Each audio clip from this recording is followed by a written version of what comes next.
Morning students, આજે આપણે જોઈશું ગુણોત્તર વિશ્લેષણનો દાખલા number 19.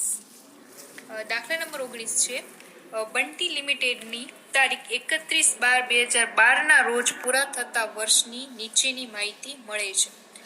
Equity શેરમૂડી 5 lakh, 10%ની preference શેરમૂડી 2,50,000, 10%ના debenture 75,000, 10%ની લાંબા ગાળાની લોન 50,000, રાખી મૂકેલી કમાણી 1,25,000, ચાલુ મિલકતો 3,75,000, કાયમી મિલકતો 8,75,000, અવાસ્તવિક મિલકતો 25,000, શરૂઆતનો સ્ટોક 92,500, આખરનો સ્ટોક 75,000, ચોખ્ખો નફો 60% કરવેરા બાદ કર્યા પછીનું આપણને આપેલું છે. કેટલો? 1,25,000. હવે વધારાની માહિતીમાં જોઈશું તો ઉધાર વેચાણ રોકડ વેચાણથી 1.5 ગણું છે. ઉધાર વેચાણ રોકડ વેચાણથી 1.5 ગણું છે, તો આપણે આ વસ્તુ ખાસ ધ્યાનમાં લેશું. પછી બીજું છે કે દેવાદાર અને લેણી હુંડી ચાલુ મિલકતનો 1/3 હિસ્સો છે, એટલે કે જે ચાલુ મિલકત હશે એનો 1/3 જેટલો હિસ્સો શું છે? દેવાદારો અને લેણી હુંડી. સ્ટોક ટર્નઓવર ગુણોત્તર 10 છે. આપણને સ્ટોક ટર્નઓવર ગુણોત્તર આપેલો છે, બરાબર. અહીંયા કને કાચા નફાનો ગુણોત્તર 33% છે. હવે ઉપરની વિગતોને આધારે નીચેના ગુણોત્તરોની ગણતરી કરો.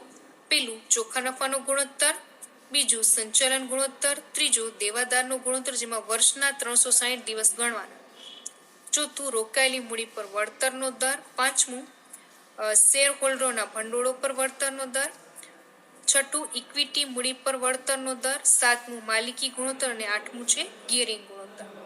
તો આપણે સ્ટુડન્ટ્સ દાખલાની ગણવાની શરૂઆત કરીએ, પણ ખાસ જે અમુક જે મુદ્દા છે એ ખાસ જોવાના છે કે ઉધાર વેચાણ રોકડ વેચાણથી 1.5 ગણું છે અને સ્ટોક ટર્નઓવર ગુણોત્તર આપણને આપેલું છે. તો એના ઉપરથી આપણને વેચાણ આધારિત માહિતી મળશે. તો આપણે શરૂઆત કરીએ.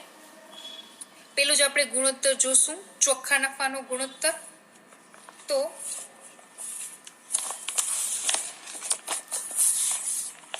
આપણે શરૂઆત કરીએ દાખલાની. દાખલા નંબર 19,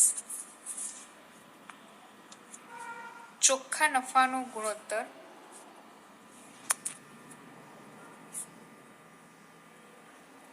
સૂત્ર થશે ચોખ્ખો નફો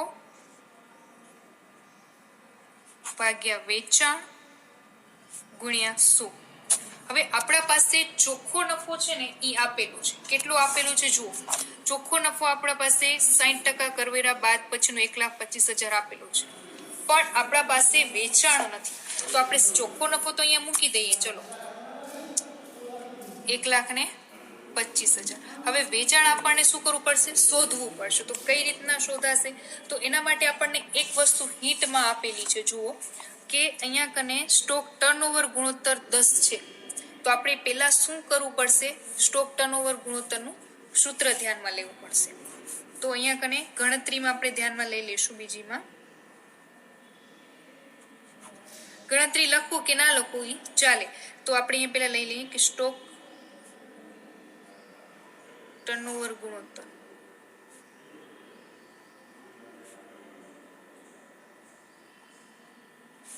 તો સ્ટોક ટર્નઓવર ગુણોત્તરની અંદર એનું સૂત્ર થશે વેચેલ માલની પડતર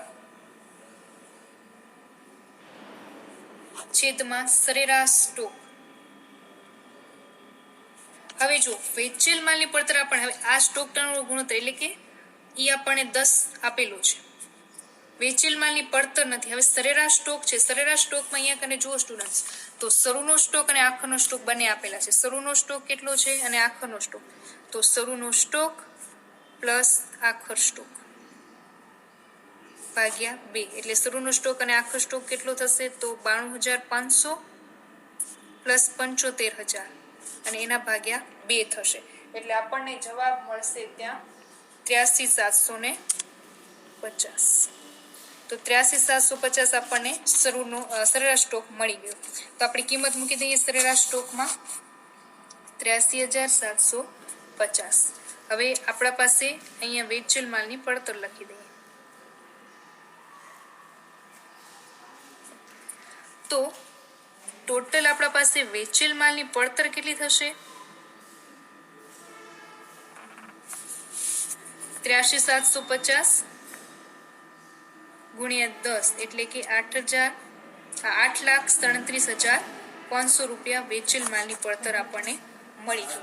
તો અહીંયા કને વેચેલ માલની પડતર હજી આપણને મળી છે, બરાબર, વેચાણ નથી મળી. તો એના માટે આપણે અહીંયા જોવું પડશે કે કાચા નફાનો જે ગુણોત્તર છે ને એ કેટલો છે? 33% છે, બરાબર.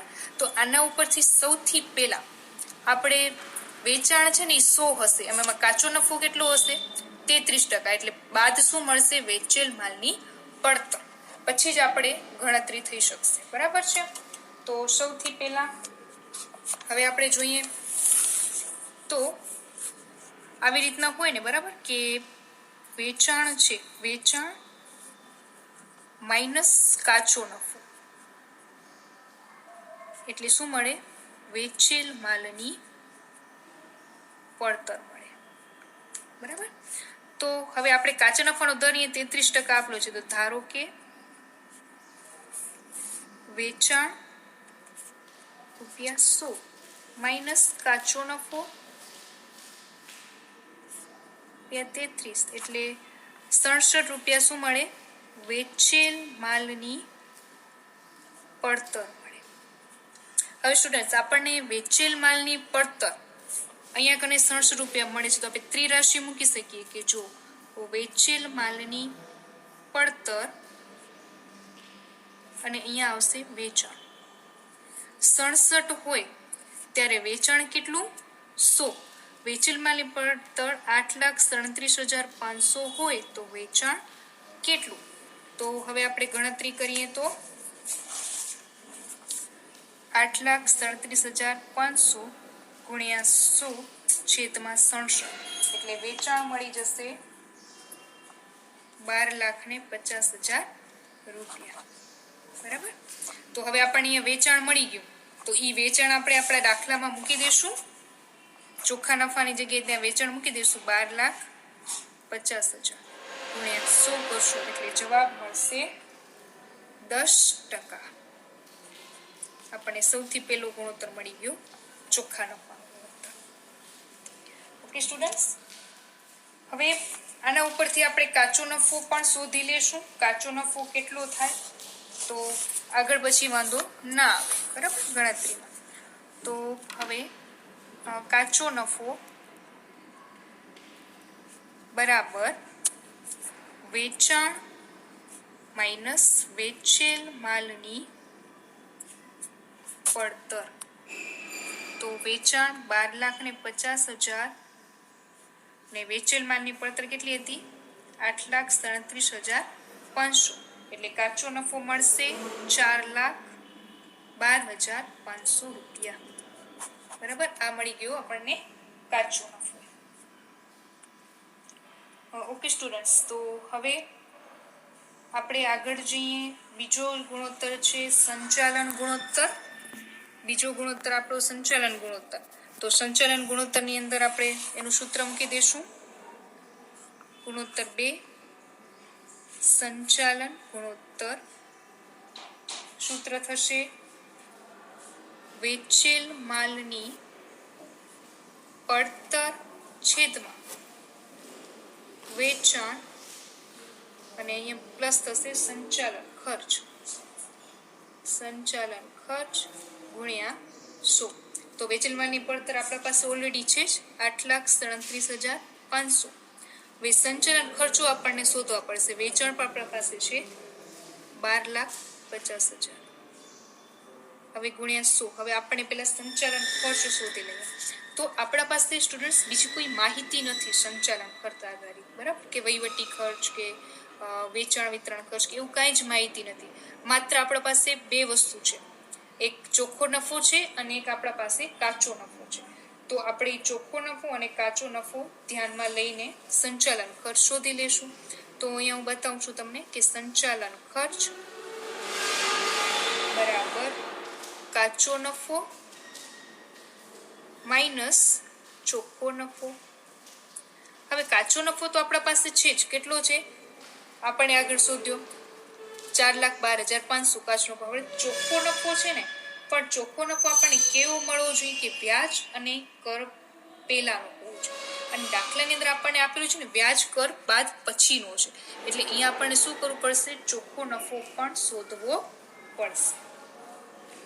તો આપણે જઈએ દાખલા, હવે એની ગણતરી કરીએ ચોખ્ખા નફાની ગણતરીમાં, કે ધારો કે ચોખ્ખો નફો કર પહેલાનો, બરાબર, કર પહેલાનો 100 -60% આપણે કરીએ કરવેરા, એટલે 60 કરી બાકી રહેશે 40. તો ઈ કેવો મળશે? કર પછીનો મળશે. હવે કર પછી ને કર પહેલાનો નફો આપણે જોઈ લઈએ. તો કર પછી અને અહીંયા પહેલા 40 હશે, તો પહેલાનો કેટલો? 100.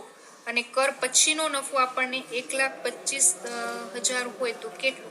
તો 1,25,000 ગુણ્યા 100 ભાગ્યા 40, તો કેટલો મળશે?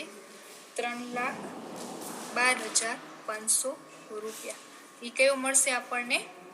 પહેલાનો, બરાબર, કરવેરા પહેલાનો નફો મળશે. તો અહીંયા આપણને દાખલાની અંદર પણ આ જે ચોખ્ખો નફો છે ને એ કયો લેવો પડશે? વ્યાજ બાદ અને કર પહેલા.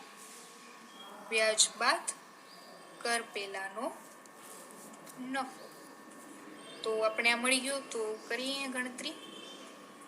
4,12,500 માઇનસ 3,12,500 એટલે 1,00,000 આપણને શું મળશે? સંચાલન ખર્ચ મળશે. હવે એ સંચાલન ખર્ચ અહીંયા આપણે મૂકી દઈએ 1,00,000. તો હવે એનો સરવાળો કરીએ કે 8,37,500 પ્લસ 1,00,000 છેદમાં 12,50,000 ગુણ્યા 100 એટલે આપણને મળશે 75%. એટલે મળી જશે 75%. ઓકે સ્ટુડન્ટ્સ, તો આપણે અહીંયા કને બીજો ગુણોત્તર શોધ્યો, સંચાલન ગુણોત્તર. પછીનો છે ત્રીજો ગુણોત્તર, દેવાદાર ગુણોત્તર. તો આપણે દેવાદાર ગુણોત્તરની ગણતરી કરીશું.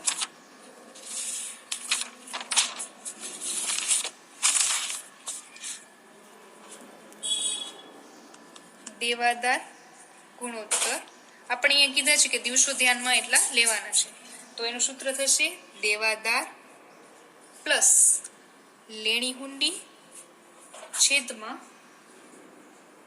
ઉધાર વેચાણ. વર્ષનું ઉધાર વેચાણ ગુણ્યા વર્ષના કામકાજના દિવસો. હવે આપણા પાસે જે વસ્તુ છે ને એ પહેલા જોઈ લેવા, બરાબર.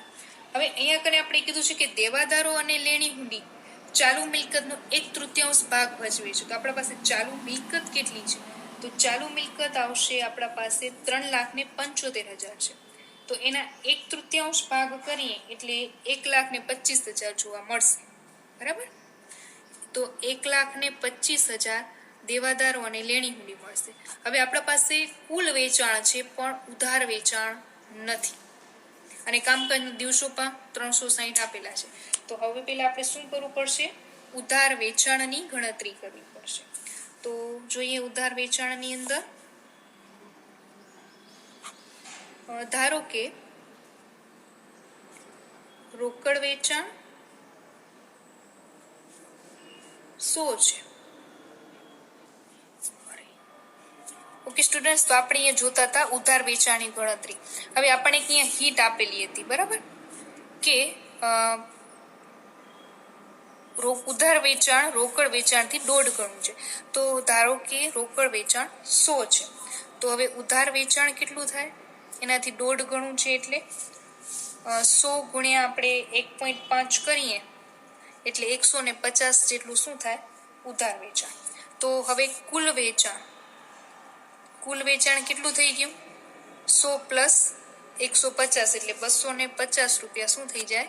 કુલ વેચાણ થઈ જાય. હવે આપણા પાસે કુલ વેચાણ તો છે જ, બરાબર.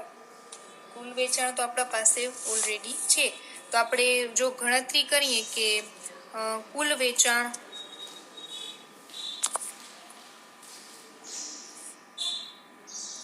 ઉધાર વેચાણ, બરાબર. કુલ વેચાણ 250 હોય તો ઉધાર વેચાણ કેટલું થાય? 150. હવે કુલ વેચાણ આપણે આગળ જોયું હતું, કેટલું હતું જુઓ. આપણે આગળ ગણતરી કરી હતી, બરાબર. કેટલું હતું? 12,50,000. તો અહીંયા મૂકી દઈએ કે 12,50,000 હોય ત્યારે કેટલું? તો થશે ઉધાર વેચાણ 7,50,000.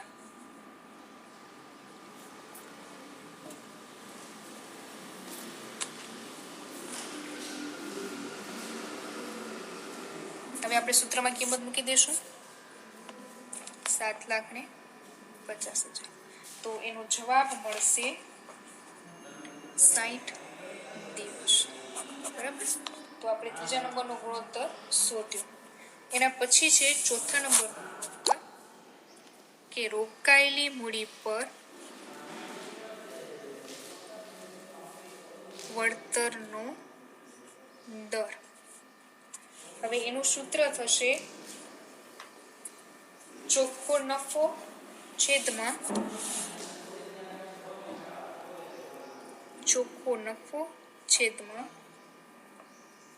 રોકાયેલી મૂડી ગુણ્યા 100. હવે રોકાયેલી મૂડી પર આપણે 100 પણ અહીંયા ચોખ્ખો નફો કયો આવશે? તો ચોખ્ખો નફો મળશે વ્યાજ અને કરવેરા પહેલાનો, બરાબર. આપણે એ નફો અહીંયા ધ્યાનમાં લેવો પડશે, એટલે કે પહેલાનો નફો ધ્યાનમાં લેશું. આપણા પાસે એનો કર બાદનો નફો તો આપણે આગળ જોયો હતો, બરાબર. જ્યાં વ્યાજની નહોતી ગણતરીની વાત કરી, પેલા આપણે આ નફો તો જોયો હતો કે વ્યાજ બાદ અને કર પહેલાનો. હવે એની અંદર આપણે વ્યાજની પણ ઉમેરવું પડશે. એટલા માટે તો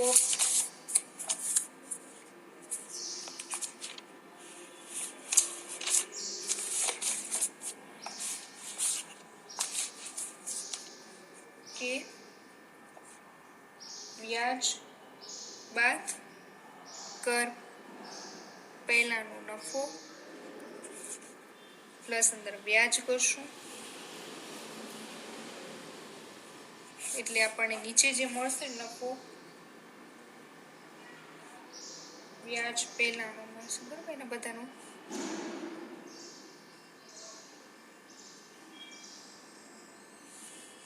જો અહીંયા આપણે આગળ શોધ્યું તો 3 લાખ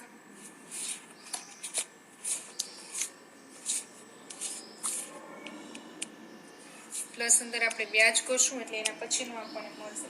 હવે અહીંયા કને બે વસ્તુનું આપણે વ્યાજ ઉમેરવું પડશે. જો ડિબેન્ચર છે અને લાંબા ગાળાની લોન છે, તો 75,000ના 10% એટલે 7500 અને 50,000ના 10% એટલે કે 5,000. બે વસ્તુ ધ્યાનમાં લેવી પડશે. 75,000ના 10% એટલે 7500 અને 50,000ના 10%. બંને વ્યાજ ધ્યાનમાં લેવાશે એટલે ટોટલ આવશે 12,500. તો 12,500 અહીંયા લખશું અને બંનેનો સરવાળો કરશું એટલે કે 3,25,000 શું મળી જશે? પહેલા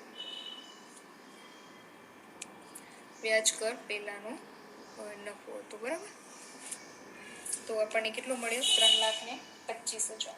તો એ આપણે મૂકી દઈશું અહીંયા સૂત્રની અંદર 3,25,000. હવે આપણે રોકાયેલી મૂડી શોધવી પડશે. તો રોકાયેલી મૂડીમાં ઇક્વિટી શેર મૂડી,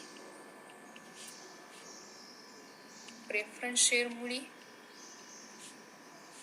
ડિબેન્ચર, લોન અને રાખી મૂકેલી કમાણી. એમાંથી જો વાસ્તવિક મિલકત 25,000 હશે, બાદ થશે માઇનસ અવાસ્તવિક મિલકત. તો ઇક્વિટી શેર મૂડી 5 લાખ, પ્રેફરન્સ શેર મૂડી 2,50,000, ડિબેન્ચર 75,000, 50,000 લાંબા ગાળાની લોન, રાખી મૂકેલી કમાણી 1,25,000, એમાંથી અવાસ્તવિક મિલકત 25,000 બાદ થશે, એટલે રકમ આવશે 9,75,000 રૂપિયા. તો આપણને રાખી મૂકેલી કમાણી મળી ગઈ. આપણે સૂત્રની અંદર મૂકી દઈશું 9,75,000 ગુણ્યા 100, એટલે જવાબ મળશે 33.33%. તો આપણે રોકાયેલી મૂડી પર વ્યાજ. અહીંયા કને આપણે ખબર છે કે જે નફો છે એ નફો વ્યાજ ને કરવેરા પહેલાનો ધ્યાનમાં લેવો પડશે. બસ એટલું ખાસ ધ્યાન. આપણે આગળ એ જે નફો શોધેલો હતો ત્યાં વ્યાજ નહોતું, પછી અહીંયા વ્યાજ ઉમેરી અને પહેલાનો નફો છે એ શોધેલો હતો. બરાબર, અહીંયા કને વ્યાજ બાદનો નફો આપણા પાસે હતો, તો આપણે એને શોધી લીધું. ઓકે સ્ટુડન્ટ્સ, હવે 5મા ગુણોત્તર તરફ જઈએ. શેર હોલ્ડરોના ભંડોળ પર વળતરનો દર. તો એનું થશે સૂત્ર ચોખ્ખો નફો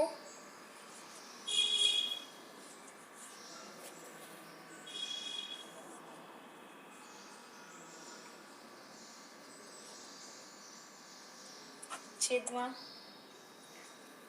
ઇક્વિટી શેર હોલ્ડરના ભંડોળો. ઇક્વિટી ભંડોળ જ લખી દઈએ. બરાબર, ઇક્વિટી ભંડોળ ગુણ્યા 100. હવે ચોખ્ખો નફો અહીંયા કેવું લેશે? પછીનો. બરાબર, વ્યાજ કર બાદ પછીનો આપણા પાસે હતો 1,25,000, તો એ ધ્યાનમાં લેશું. અને ઇક્વિટી ભંડોળ આપણા પાસે જુઓ તો આપેલા કેટલા હતા જોઈ લઈએ. ઇક્વિટી ભંડોળમાં ઇક્વિટી શેર મૂડી પ્લસ પ્રેફરન્સ શેર મૂડી પ્લસ કમાણી, એનામાંથી અવાસ્તવિક મિલકત શું કરવી પડશે? બાદ કરવી પડશે. બરાબર છે. ઓકે, હાલ હવે ઇક્વિટી ભંડોળ આપણે પહેલા શોધી લઈએ. ઇક્વિટી ભંડોળ પર તો ઇક્વિટી શેર મૂડી પ્લસ પ્રેફરન્સ શેર મૂડી પ્લસ કમાણી, રાખી મૂકેલી કમાણીમાંથી અવાસ્તવિક મિલકત બાદ થશે. તો ઇક્વિટી શેર મૂડી છે 5 લાખ, પ્રેફરન્સ શેર મૂડી 2,50,000 પ્લસ રાખી મૂકેલી કમાણી 1,25,000, એમાંથી અવાસ્તવિક મિલકત 25,000 બાદ, એટલે રકમ મળશે 8,50,000. બરાબર, તો 8,50,000 છે તો આપણે અહીંયા મૂકી દઈશું ભંડોળમાં. તો 8,50,000 ગુણ્યા 100, એટલે જવાબ મળશે 14.71%. બરાબર, આપણને એનો જવાબ મળી ગયો. તો ઇક્વિટી મૂડી પર વળતરનો દર. છઠ્ઠું, ઇક્વિટી મૂડી પર વળતરનો દર. સૂત્ર થશે ચોખ્ખો નફો માઇનસ પ્રેફરન્સ ડિવિડન્ડ છેદમાં ઇક્વિટી શેર મૂડી ગુણ્યા 100. હવે આપણા પાસે ચોખ્ખો નફો ઓલરેડી 1,25,000 છે જ. બરાબર, પછીનો પહેલાનો માત્ર નફો જે આવશે ને એ એક રોકાયેલી મૂડી પર વળતરના દરમાં જ પહેલા નફો આવશે, બાકીમાં બધામાં પછીનો જ લગભગ નફો આવતો હોય છે. હવે આપણે ચોખ્ખો નફો 1,25,000 લખ્યો. હવે અહીંયા પ્રેફરન્સ ડિવિડન્ડમાં દાખલામાં તમે જુઓ તો 10%ની પ્રેફરન્સ શેર મૂડી 2,50,000 છે. તો 2,50,000ના 10% કરીએ આપણે, એટલે પ્રેફરન્સ ડિવિડન્ડ આપણને 25,000 મળશે. તો 25,000 મળી ગયું. બરાબર, શું કરવાના? 2,50,000ના 10%, એટલે 25,000 પ્રેફરન્સ ડિવિડન્ડ. બરાબર, અને ઇક્વિટી શેર મૂડી આપેલી જ છે 5 લાખ, અને ગુણ્યા 100 કરી, એટલે જવાબ આપણને એનો મળશે 20%. ઇક્વિટી પર વળતર. 7મું ગુણોત્તર માલિકી ગુણોત્તર. તો માલિકી ગુણોત્તરનું સૂત્ર થશે માલિકી ભંડોળ છેદમાં કુલ ભંડોળ ગુણ્યા 100. તો માલિકી ભંડોળની અંદર હવે આપણે શોધી લઈએ, કુલ ભંડોળ શોધી લઈએ. કુલ ભંડોળ અથવા તો એને કુલ વાસ્તવિક મિલકતો પણ કહી શકાય. બરાબર, કુલ ભંડોળની અંદર તો પેલા કુલ ભંડોળ અથવા તો વાસ્તવિક મિલકત. તો હવે અહીંયા કને જોઈ લઈએ, ચાલુ મિલકત પ્લસ કાયમી મિલકત માઇનસ અવાસ્તવિક મિલકત. તો જો ચાલુ મિલકત હતી 3,75,000, કાયમી મિલકત આપણા પાસે હતી 8,75,000 અને અવાસ્તવિક મિલકત 25,000 બાદ કરશું તો 12,25,000 આપણને મળશે. બરાબર, વાસ્તવિક મિલકત અથવા તો એનું કુલ ભંડોળ. તો અહીંયા મૂકી દઈએ 12,25,000. હવે આપણને શું શોધવું પડશે? માલિકી ભંડોળ. તો માલિકી ભંડોળ એક વખત આપણે શોધેલું જ છે. ઇક્વિટીનું જે આપણે ભંડોળ શોધ્યું હતું કે ઇક્વિટી શેર મૂડી પ્લસ પ્રેફરન્સ શેર મૂડી પ્લસ રાખી મૂકેલી કમાણી, એનામાંથી અવાસ્તવિક મિલકત આપણે બાદ કરતા હતા. બરાબર, તો એ જ વસ્તુ અહીંયા પણ ધ્યાનમાં લેવાશે. છતાં આપણે એક વખત બતાવી દઉં તો ઇક્વિટી શેર મૂડી 5 લાખ પ્લસ પ્રેફરન્સ શેર મૂડી 2,50,000 પ્લસ રાખી મૂકેલી કમાણી હતી 1,25,000, એમાંથી અવાસ્તવિક મિલકત 25,000 બાદ કરી એટલે 8,50,000 મળશે. તો હવે આપણે કિંમત મૂકી દઈએ 8,50,000 માલિકી ભંડોળ ગુણ્યા 100. તો એનો જવાબ મળશે 69.39%. બરાબર. ઓકે સ્ટુડન્ટ્સ, હવે આપણા પાસે લાસ્ટ એક ગુણોત્તર રહ્યો ગિયરિંગ ગુણોત્તર. તો ગિયરિંગ ગુણોત્તરની અંદર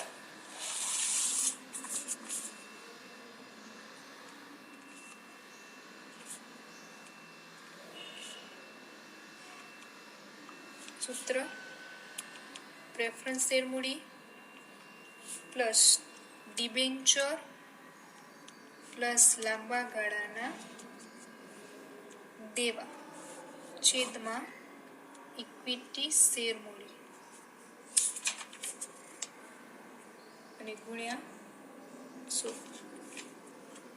100 કરીએ તો ટકામાં મળે, ના કરીએ તો ન મળે. બરાબર, તો હવે પ્રેફરન્સ શેર મૂડી આપણા પાસે 2,50,000 હતી, ડિબેન્ચર હતા 75,000 અને લાંબા ગાળાના દેવાની અંદર 50,000 લાંબા ગાળાની લોન. હવે ઇક્વિટી શેર મૂડી કેટલી છે? તો કે 5 લાખ અને ગુણ્યા 100 કરીએ તો બધાનો સરવાળો કરી અને એના ભાગે 5 લાખ કરશું જવાબ મળશે 75%. હવે જો અહીંયા કને ગિયરિંગ ગુણોત્તરમાં તમે ગુણ્યા 100 કરો તો અહીં મળે જવાબ 0.75. ઓકે સ્ટુડન્ટ્સ, તો આ દાખલો જે છે 19મો દાખલો આપણા માટે ખૂબ જ મહત્વનો દાખલો છે, જેની અંદર અલગ અલગ વિગત શોધવા સાથે ઘણી બધા ગુણોત્તરો પણ આપણે શોધ્યા. તો મહત્વનો દાખલો છે અને તમે ખાસ એની નોંધ કરી રાખજો. ઓકે સ્ટુડન્ટ્સ, તો આજે આપણે જોયો દાખલા number 19 Bunty limited. Okay, thank you and tech